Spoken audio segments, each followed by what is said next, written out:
Assalamualaikum warahmatullahi wabarakatuh. Ashama akan juta ilma oromo fayya keessanii nageenyi koo kan jaalalaa kan kabajaa laguma jirtanitti tulluu qaxxaamuree waa bayee hunda ce'ee isin bira naaf haa ga'u jecha warroonni chaanaalii kiyyaaf haaraa taatan sabskraayibii gochuudhaan gara maatii kiyyaatti dabalamaa isiniin jira. Warroonni maatii kiyya taatan immoo laayik sheer koomentii gochuudhaan na cinaa dhaabbadhaa isiniin jira. Har'aan tana waan ajaa'ibaa waan akka natti dhagame waan akka na gube qabadhee dhufeen jira. Hanga xumura viidiyoo kanaatitti akkana wajjin turtan kabajaa fi jaalalaan isin gaafadha. Inni sun maa inni yoo naan jettanii Dastee Muhammed namni hin beekne hin jira natti hin fakkaatu. Nama haaraa yoo ta'e yookaan nama maatii isiin ta'e yoo ta'e malee namni isii wallaalee hin beekan hin jira natti hin fakkaatu. Waan isin viidiyoo dha ingada isin dalaydee irratti waan hedduu natti dhagahametu jira. Viidiyoo san kan isin jettee dalaydee namatu karaa inboksiitiin ati gandummaa qabdanaan jedhanii jettee viidiyoo dalaydee turte. Ajaa'iba ilma namaa kana akka itti wajjin jiraatan baay'ee ulfaataadha. Maaliif koomentii san yookaan miiseejii san namni barreesse baana. Gandummaa keessa jirtaa jechuu kiyya miidhan. Irrallee deebi'ee baruun barreessuuf na jalaa deebisuu didde barreeffamu. Garuu kan inni jedhe maayini ijoollee hundaayyuu kutaa 11 hundaa hanga dandeettuun bira deemuu wayya malee yoo ati nama garii bira deetee garii bira hafte kutaa tokko bira deetee kutaa tokko bira hafte ijoolleen keenya nama komatanii gara itti jalaa bahanii qabanii hanga dandeette wal qixxeessuu yaali yoo dadhabde immoo nama ganda tokko bira yoo deete kutaa garaagaraa keessa deeme akkasitti gargaariini deetee illee osoo sheerii gootee bira deebitee hin jedheetiin barreesseef baay'een gadde kun miseejiin karaa keessatti nagatti kana jedhee barreesse waan guddaa ta'e miidiyaa irratti olbaaste gaafisni viidiyoo irratti dalaydu akkaan nagaddisiise. Namoonni hedduun eenyu akka miseejii san barreessu yookaan barreeffama inboksii san eenyu akka barreesse namoonni hedduun hin beektan sirriidhaan hin beektan namni barreesse ana kan inni barreesse illee ati gandummaa qabda jechuu kiyya mite kan inni jedheen ati gandummaadha yookaan gandaan deemtaa akkas hin jenne ani kan hin jedheen ijoollee addaan waan qooddu fakkaata hanga dandeetteen ijoollee hundaayyuu bira deemuu yaali yoo dadhabde immoo fakkeenyaaf kutaa tokko keessa jimma keessaa nama 10 yookaan to'an yuutuubii kan dalagu jira. Isaan keessa nama tokko bira dhaqee. Arsii keessaa illee fakkeenyaaf nama yookaan 10 yookaan sanii oltu kan yuutuubii qabu jira. Achi keessa illee nama tokko bira dhaqee. Shawaa keessa akkas jechuu kiyya malee ani ati gandummaadha ijoollee arsii qofa gargaartaa ijoollee akkasii qofa gargaartaa akkas jechuu kiyya miti ani. Maaliif garuu yeroo baay'ee maaliif hin waliin hubanne miti. Isiin akkaataan isiin ittiin hojjette maayini viidiyoo sanii namoonni akkasii yaadde kanatti akka namni naa barreessu yaadu sanitti namoonni yaadda yoo jiraatan jedheetiin viidiyoo kana hojjedhe nama akkasiitii miti jettee hojjette. Ani immoo kana kan inni irra deebi'ee waan kana gadi baaseef namoonni akka isii yaadu kanatti yaaddan namoonni akka isii fakkeenyaaf namni yaadu magaalaa keessan isinitti himee isinitti haasa'e gadi baatanii yoo namoonni akkasii yaadu jiraate jettanii akkasiin viidiyoo lammataan dalayneef ani kan inni hojjetaa jiru isiin namni biraa yoo jiraate nama akkanatti yaadu Dasteen gandummaa keessa jirti jedhee yaada yoo ka jettee isiin jettee namni yaadu jiraate jettee dalagee miti ani immoo yoo namni keessan inboksii keessan isinii barreesse namni biraallee akkanatti yaadu hin jira jedheeti yoo ka jiraatu ta'e jedheetiin dalageettanii akkasiin deebiftanii hin dalayneef. Kanaafiyyuu namoonni akkanatti yaaddan bal'isaati yaada please. Dastee Muhammed anaafsii waliin beeku kan walitti nu fide rabbi sababa kan ta'e immoo yuutuubiidha. Nambeetu sin beeku. Si galee viidiyoo kee kana akka laaftu immoo abdii guutuu qabu. Anaa miti namni akkasitti nama qoqqoodu. Okay? Ani waan akkasitti namatti hin deeman. Gandummaa qabda. Hin jenneen kan ijoolleen gandummaa kee qabdi siin jedhanii yookaan bira dheetee kan biraaf ta'e nama jalaa hin bahanii. Anuu haga danda'ee kanatti hin deemaa jira.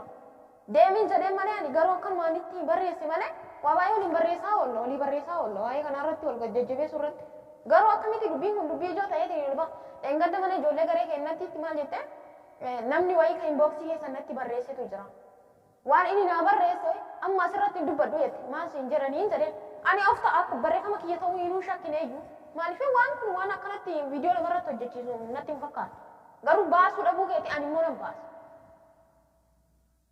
Ati garuu eegalee hin baafne eegicha beekettee baaftee viidiyoo sana deemi ana namni sii barreesse. Namni sii barreesse ana. Kanaafuu an nama akkasiitii miti. Hanga danda'etti nama gargaaruu yaala, hanga danda'etti nama gorsuu yaala. Yoo immoo bakkiteen ani hin yaadnetti waan ani hin jenne irratti namni waan an jedhe arraban darba nama nan arrabsa. Sanirraa kanaaf bakka namni nan tuudhatti naman kabaja nama wajjin hin jira. Oromoo ta'uu qofaanii Oromoo cinaa dhaabbadha malee ani isa gandummaa jalqaba irratti gandummaa maal akka ta'e beeki. Yoo gara gandummaa ka deebi'us taate. Yoo kanin osoo ani akkas kanis hin jedhu taateyyuu gandummaa nu maal akka ta'e beeki. Gandummaa jechuun bakka lamatti qooda. Nama sammuun isaa dalagutti. Gandummaa karaa sirrii fi isa karaa sirrii hin ta'in. Kan karaa sirrii ka wal gargaaranii hawaasa kufe, hawaasa beela'ee gargaaran cinaa dhaabbatanii. Gandummaan tokko immoo kan ganda ofii jaalatanii ganda biraa jibbanii. Kan ganda ofii faarsanii ganda biraa immoo xiqqeessanii arrabsanii. Isa kanaadha. Dura hiikaa gandummaa baradhu oke? Viidiyoo callifteetumaan ol makaatee viidiyoo madalagu fiidee kaameraa duraan taa'i. Sii galaan yeroo baay'ee maaliif akka ta'e garuu beeku ani bakka hundatitti waan xixiqqishuu kan dalagu Oromoodha. Kan waa'ee amantiitiin wal arrabsu Oromoo, kan waa'ee gandaatiin wal arrabsu Oromoo, kan sabaan wal arrabsu Oromoo, kan saalaan wal arrabsu Oromoo. Yoo shamarran takka dhiira arrabsite qaata gadi bahee millee shamarran arrabsa. Yoo shamarran dhiirri tokko gadi bahee shamarran arrabse qaata gadi baatee dhiira mara walitti qabdee arrabsa. Maaliif ta'a kun hanga yoomititti himti? Kutaa fi amantii fi sabaan saalaan kan wal arrabsin hanga yoomi? Miidiyaa kanarra yeroo baay'ee yoo argitan kan boohu, kan boochisus ijoollee Oromooti. Mallaqas nyaatee ta'e jaalatee dhiises ta'e namoonni boohu amantiidhaan illee walitti gargaree wal arrabsu ijoollee Oromooti. Maaliif ta'a kana? Maaliif sammuu bal'aa dhabna? Maaliif akka itti rakkoo keessaa baanu, akka itti tokkummaa cimsinu maaliif wallaala? Maaliif afaan qofaan haasoyi? Maa wasoomna irree dhugaan isin jedha hundi keessan summii qabdan. Yoo nama muraasa ta'e malee jechuudha. Maaliif yoo naan jettan keessattuu ijoolleen tiiktookii keessa ooltanii waan achiisan seef godhanii sammuu keessan walirraa qolleeffachuun dhufee jira. Yuutuubii keessatti walirraa qolleeffachuun dhufee jira. Namni tokko yoo waan tokko godhe ficciitii isii kakaraati fakkeenyaaf Sumayyaa fudhannu taate yookaan Zinnaashii Sumayyaa yoo fudhannu taate mucattiin suni amantii jijjiiratte amantiin fedha abbaati. Kana warri musliimallee kiristaana kataa jiru hedduutu jira. Beenxee kataa jiru hedduutu jira. Akkasuma amantii sanirraallee gara musliimatti kan nuuf lakkoo isaan qabu. Mucattii sana amantii jijjiiratte waa'ee amantiitiin wal qabatu maa jijjiiratte irratti duuluu sirriidha nama aarsa duuluu danda'a. Garuu icciitii isii duuba tareetu yurrii jedhati akkasii biyyatti akkasii fakkeenya nama kanneen nama wantoota akkanaa kanan jechuudha. Kana gochuun hanga yoomitti Oromoo keessatti hanga yoomitti waan akkanaa dalagu maaliif sammuu bilchaataa dhabdanisi? Hin deebi'e viidiyoo tan dhufee ture gara yuutuubii viidiyoon tiiktookii viidiyoo san irratti arrabsoo fi abaarsa garagaraati jira. Mee maalumatu badee achi keessatti gaafii deebiidha malee maaltu ta'amime? Ani koomentii achi jalatti barreeffamu hunda isaa jala deemete akka ijoolleen keenya summiin isaanii keessa jiru argi. Nama hedduu akka sobanii afaanii wajjin deemaa jiru dhugattiin argee jira jechuudha. Barreeffama sanirra barreeffama ijoolleen koomentii san jalatti barreessitu. Keessattuu koomentii karaa chaatii wayita laayiviidhaan gadhiifame viidiyoo sun barreeffame jalatti ijoolleen keenya hagamta akka summii facaasaa deema keessa isaanii hagamta akka fagaatee jiru jechuudha. Oromoo ta'uu qofaan kan silaa wal jabeessinu wal cinaa dhaabbannu wal addaa wal fageessaa deemaa jira jechuudha. Somnee waliin hin deemnu. Diina taanee diinummaadha wajjin deemu wayi. Fira fakkaannee wal sobaa waliin deemurra. Kana kanan keessaas dhufee fi maaliif sammuu dhiphaa baanna isa jedhurraa gocha dastee hojjette kanarraa hin kana hunda keessa deeme. Kanaafuu mee bakka jirru ofaa hubannu. Maaliif waan akkana kanarratti xiyyeeffanna? Yoo amantii kee jaalatta ta'e amantii kee jabeeffadhu waa'ee amantii keetii barsiisi. Hin dandeette akka ta'u taate jechuudha. Kanaa miti ta'e isaanii wanti amantii namaa irratti si'a fe'in jiru.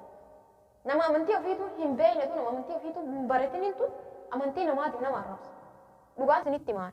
Garuu warri nama arrabsu yeroo baay'ee namni xiyyeeffannaan isaa arraba irratti ta'e warra maalummaa amantii ofii hin beekne. Walaa qabanii filiis. Summi garaa keessatti baannee wal kijibnee irra wal dibaan deemu. Kanuma jechuu barbaada isa kanarratti. Waa'ee amantii keessaallee bahaa ijoollee yuutuubii keessa warri feesbuuk tiktookii keessa ooltan dhuftanii warri achi keessa summii dhagahaa ooltan dhuftanii asitti garaa nutti nurraan hin qolleffatina garaa keessan kun qulleessa akkuma qara deemnutti wajjin deemna. Abbaa waan fedheef itti haa amanu. Amantiin nuuf fada malee waliin miti. Kan waliin qabnu garuu Oromummaadha sabummaadha kan waliin qabnu.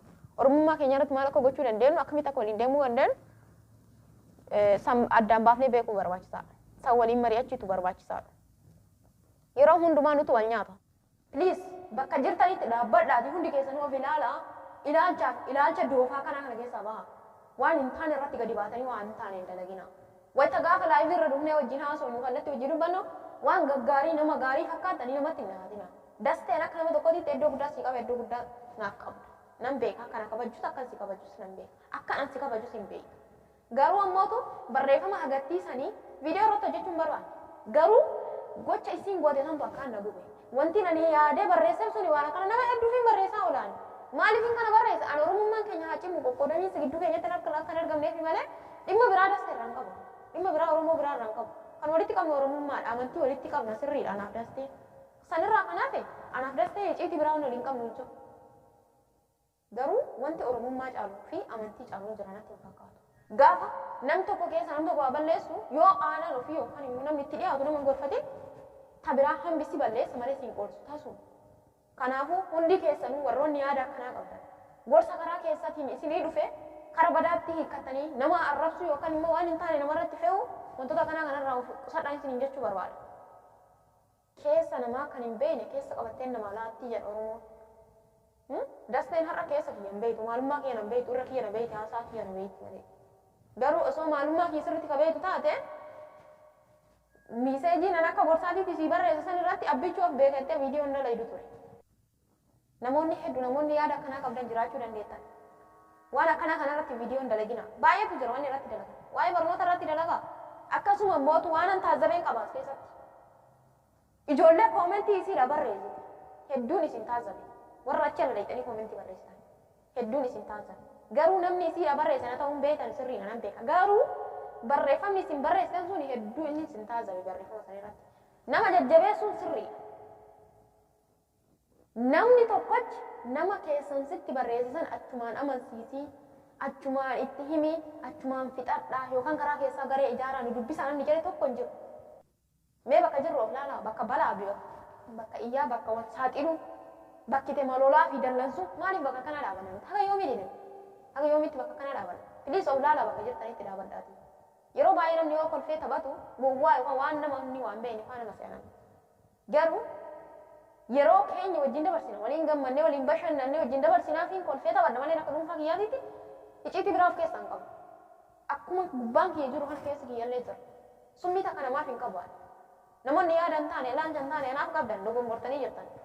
Ani oromummaa kiyyatti nama kutaa fi gandummaa miti. Garuu ganda kiyya nan jaaladha hedduun irraa dhaladha hedduun itti dhaladha. Namni ganda ofii jibbu kamuu hin jiru. Garuu kutaan Oromiyaa walitti qabna. Kutaawwan Oromiyaa guutuu walitti qabna. Maaltu walitti nu qaba? Oromummaa keenya fi Oromiyaa ta'utu walitti nu qaba. Kanaafuu hundi keessanuu of baraa isiniin jechuun barbaada. Jechan jedhe keessatti yoo nan isin mufachiise, jechan jedhe keessatti yoo nan dogongore na of kolchaa jechuun barbaada. Wanni kana mara keessa deemee tuqee homa jiru kuma ta'amaa jiru keessan deemee tuqee waan hanga viidiyoo kan xumura viidiyoo kanaatti na wajjin turtaniif guddaa galatoomaa isiniin jira. Wal jajjabeessaa wal cina dhaabbadhaa. Gubbaarra wal faarsitanii keessa waliin abaarinaa. Gubbaarra wal sobinaa. Kanaafuu of qulqulleessinee wajjin haa deemnu. Summii garaatti baattanii waan hin taane baattanii hin deemina. Ijoolleen kiristaanallee ijoolleen musliimallee summii garaatti baattanii wajjin hin deemina. Amantiin dhuunfaadha waan feetetti amani. Garuu amantii walii kabajuun dirqama. Gaafa amantiin musliimaa tuqamu ka kiristaanaa gadi bahee maatu hidhee ka kiristaanaa san gaafachuu qaba. Gaafa amantiin kiristaanaa tuqamu ka musliimaa sun gabbahee ka musliimaa san maatu hidhee amantii kiristaanaa hidhee gaafachuu qaba. Kana gochuun maa inni Oromummaa jabeessuudha tokkummaa keenya cimsuudha malee gadaantummaa yookaan tuffii wayii miti. Wal qeequu fi wal xiqqeessuun waan kiyyarraa naa gori yoo namni siin jedhe waan isaarraa goriif waan kiyyatti gori yoo inni siin jedhe wayyee siin kenna itti gori. Saniin alatti mirga abbaatiin ala waan namaa tuquuf hin deemin. Fedha abbaatiin ala. Kanaafuu hundi keessanuu bakka jirtanitti of ilaalaa of madaalaa waan keessa jirtanis waan keessa jirrus laalaa maaltu akka nurraa eegamus laalaa namni sii barreesse ana kan inni barreesse yakkaa miti akka gorsaatiitiin sii barreesse wanti viidiyoo sii hojjechiise hin jiru akkasuma akka sii yaadde kanatti namoonni yaaddanii viidiyoo dalayda yoo jiraatan akka hin dalayne waan akkanarratti inboksii waan akkanaatiin na dhufe namni akkasitti yaaddu yoo jiraate isi anaan hin jettu ana baraan ofitti amalee ergama wayiiti miti kan hin qabu ergama mataa kiyyaatiin hin deemu malee ergama namaatiin miti kan hin deemu. Kanaafuu akka gorsaatti siin jedhe obboleettii kiyya guddaa galatooma. Hundi keessanuu galatoomaa isiniin jechuu barbaada Oromootti nagaan naa turaa hanga viidiyoo biraatti wal agarruutti.